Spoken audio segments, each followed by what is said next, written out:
It was a stormy night, with the wind blowing across the street and the lightning flashing across the sky. I was brought to a dark room by two strangers, with their faces fully covered and left with only two eyes. And whenever the lightning struck, I can certainly see death from their eyes. I was tied on a chair with a gun pointing at my head, and I was only given 2 minutes to call someone whom I had disappointed the most in my life and say to that person, I am sorry. And if I got the wrong number, I got the wrong person, the game is over. Good evening, Mr. President, fellow Toastmaster, and friends. Now, I don't know why, but at the moment, my wife's face appeared right in front of me. Perhaps subconsciously, I was thinking that I had disappointed her not just once, but a couple of times.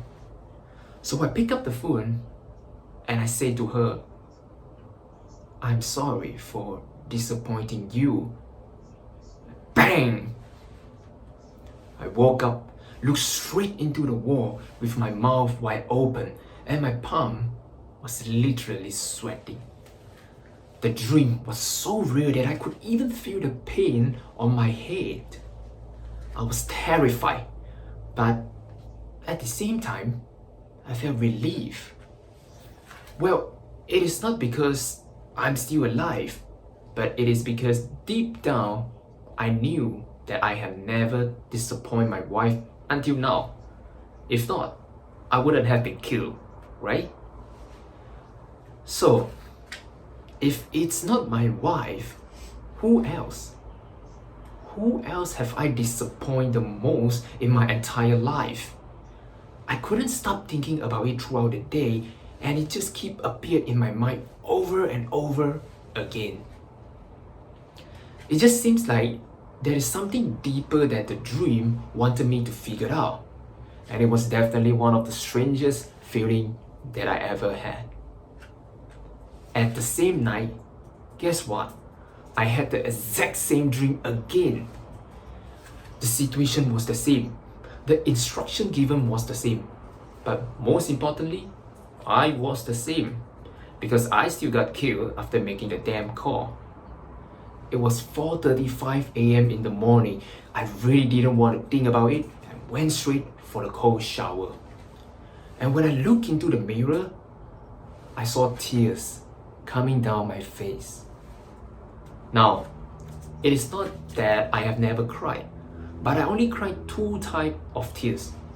Tears of joy and tears of disappointment. And friend, when you cry tears of disappointment, it is going to be a life-changing moment. I realized that the dream was actually a wake-up call. It reminded me that I had been spending my life working under other people's expectation. Right? I have been doing the other thing that other people ask me to do for my entire life. I have been a good student. I have been a good employee. And I even have been someone who gave up on my dream of becoming a public speaker, just because they say I am not talented. So I asked myself, was this the life that I want? Was I happy doing what I was doing? And I knew exactly the answer. It was not. I wasn't happy at all. At the moment, I realized that the only person that I had disappointed most was actually me. And the only person that I had to say sorry to was actually myself. And since then, I made up my mind so clearly that no one is going to take charge of my life except me. I have decided to get back on track of my journey to become a public speaker. I joined Toastmaster.